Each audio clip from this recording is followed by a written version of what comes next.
تو اگر کوئی شخص جان بوجھ کر کسی کی توہین یا تذلیل کرے اس نیت سے کسی کی تذلیل کرے کہ سامنے والا غصے میں آ کر امن خراب کر دے، مثلا کسی کو مذہبی، نسلی یا ذاتی گالیاں دے، اس کو اشتعال دلانے والی زبان استعمال کرے اور عوامی طور پر، عوامی سطح پر اس کو پبلکلی اس کی انسلٹ کرے، اس کو بے عزت کرے، تو اس کی سزا جو ہے وہ 2 سال تک قید ہے یا جرمانہ ہے یا دونوں سزائیں ہو سکتی ہیں۔ چوتھی جو دفعہ لگائی گئی ہے وہ ہے کہ اگر کوئی ایسا بیان دے جو امن عامہ کو نقصان پہنچانے والا بیان ہو، اور اگر کوئی شخص کوئی جھوٹی، اشتعال انگیز یا خوف پھیلانے والی بات کرے، کوئی ایسی تقریر کر دے، کوئی ایسی تحریر لکھ دے، کوئی ایسی افواہ پھیلا دے، سوشل میڈیا پہ کوئی ایسی پوسٹ کر دے جس سے عوام میں خوف پھیل جائے، نفرت پھیل جائے، بدامنی پھیل جائے، تو ایسی صورتوں میں بھی جو ہے وہ یہ دفعہ لگتی ہے اور 2 سے 3 سال اس کی سزا ہے۔ اچھا، پانچویں جو دفعہ لگائی گئی ہے وہ یہ ہے کہ جب کوئی شخص مختلف گروہوں کے درمیان نفرت پھیلاتا ہے، اگر کوئی شخص مذہب، نسل، فرقے، زبان یا قومیت کی بنیاد پر مختلف گروہوں کے درمیان دشمنی یا نفرت یا فساد پھیلائے، کوئی فرقہ وارانہ تقریر کر دے، کوئی مذہبی منافرت پھیلائے، کوئی نفرت انگیز پوسٹ کر دے، کوئی نعرہ لگا دے، تو اس کی سزا بھی 5 سال ہے۔ اچھا، اس حساب سے تو یہ 10 سال تو میں نے کم کہہ دیا ہے، میرا خیال ہے ٹوٹل کوئی 18 سے 20 سال ان کی سزا بنتی ہے۔ اچھا، میں ایف آئی آر کا متن آپ کو جلدی پڑھ کے سناؤں گا۔ پہلے 2-3 اپڈیٹس ہیں جو ہمارے دوست محمد عمیر صاحب نے ٹویٹ کیے ہیں۔ وہ کہتے ہیں کہ والڈ سٹی اتھارٹی نے نااہلی پر اپنے 3 اہلکاروں کو معطل کر دیا، کیونکہ جو تقریب تھی وہ والڈ سٹی نے کروائی تھی، اور پھر وہ یہ بھی بتا رہے ہیں کہ اس ایونٹ میں نقدہ کوکا گانے پر مقدمہ، جس ایونٹ پر یہ ایف آئی آر درج کی گئی ہے، یہ کوئی مفت والا ایونٹ نہیں تھا، بلکہ 3000 روپیہ پر ہیڈ دے کر لوگ آئے تھے اس ایونٹ کو اٹینڈ کرنے۔ پولیس کے مطابق قوال مفرور ہے، ابھی تک گرفتار نہیں ہو سکا۔ افسوسناک کام یہ ہے کہ اب جو کوئی بھی یہ گانا گائے گا یا آگے شیئر کرے گا اس پر بھی مقدمہ، بغاوت کا مقدمہ درج ہوگا۔ اس سیکشن کے تحت بھارتی پرچم لہرانے پر اوکاڑے کے شہری کے خلاف بھی مقدمہ درج ہوا تھا، اندازہ لگائیں۔ اچھا، آخری جو انہوں نے اپڈیٹ دیا ہے محمد عمیر صاحب نے، وہ کہتے ہیں میری ابھی قوال فراز امجد خان سے بات ہوئی ہے، ان کے مطابق تقریب میں موجود ایک بندے نے دھمکی دے کر ان سے یہ گانا نقدہ کوکا گوایا، اور فراز امجد کے مطابق وہ نون لیگی ہے اور نون لیگ کوئی ووٹ دیتے ہیں۔ کیا یار، خدا کی قسم مزہ آ گیا، مطلب یہ اتنے واقعی ہے عمران خان ان کو نا جو کہتا ہے نا وہ ٹھیک کہتا ہے، اور وہ کیا کہتا ہے وہ آپ کو پتہ ہے، وہی جو آسمہ جہانگیر صاحبہ بھی کہتی تھی۔ اب ایف آئی آر کا متن سنیں جی۔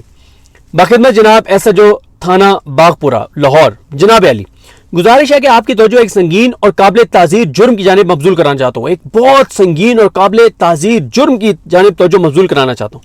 کہ ایک عوامی ثقافتی تقریب کے دوران ایک ایسا واقعہ سرزد ہوا، ایک تقریب کے دوران، یہ کہاں پہ ہوا کہ یہ ہوا کہ جی شالامار باغ میں walled city of Lahore authority کے زیر تمام ایک music and cultural night programme چاندنی راتوں کے نام سے ہفتے کی شام منعقد ہوئی، جو کہ خالصتاً ثقافتی نوعیت کی تقریب ہوتی ہے جس کا مقصد ثقافت، موسیقی اور ہم آہنگی کو فروغ دینا ہے۔ اس تقریب میں کسی قسم کے سیاسی مواد یا سیاسی نعرے بازی کی اجازت نہیں ہوتی، مگر 3 جنوری کو قوالی نائٹ کے دوران قوال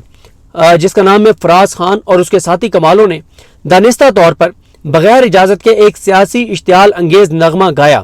جس کے بول جیل اڈیالہ قیدی 804 ہوئے، جس میں بول یہ بولا گیا کہ جیل اڈیالہ قیدی 804 ہوئے، جسے انتظامیہ نے بند کرایا، یعنی یہ گانا اس نے گایا جسے انتظامیہ نے بند کروایا۔ اس کے نتیجے میں عوامی مجمع میں جوش اور اشتعال پیدا ہوا،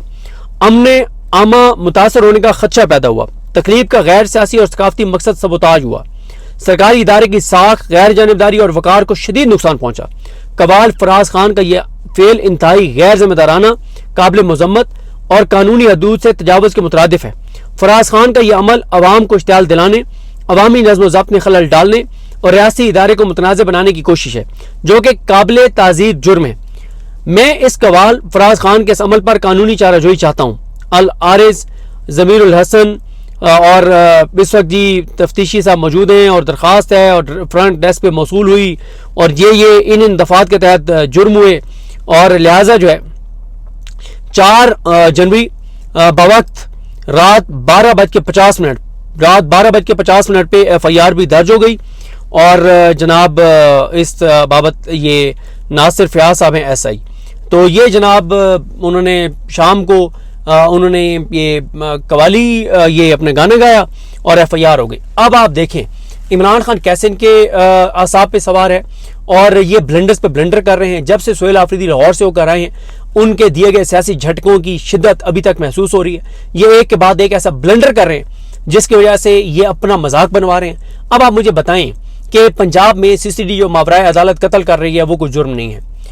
جو مرید کے ہوا اس کے اوپر کوئی FIR نہیں ہے. جو مرید کے میں جو کچھ ہوا اس کے اوپر کوئی FIR نہیں ہے. لیکن ایک قوال نے نقدہ کوکا گانا گا دیا تو یہ پاکستان کا سنگین جرم بن گیا. یہ حالات ہیں, یہ ان کی صورتحال ہے. میں نے ایک اور موضوع پہ بھی بات کرنی تھی, اس پہ آپ نیکسٹ ویڈیو میں بات کرتے ہیں. اس میں 10 منٹ سے زیادہ کنٹینٹ ہو گیا ہے اور جب ویڈیو لمبی ہو جاتی ہے تو بہت سے لوگ کہتے ہیں کہ ویڈیو بہت لمبی ہو گئی ہے. اگلی ویڈیو میں دیگر چیزوں پر بات کرتے ہیں. مجھے اپنی دعا میں یاد رکھیں. اللہ کریم ہم سب کا حامی ناصر ہو. اللہ حافظ.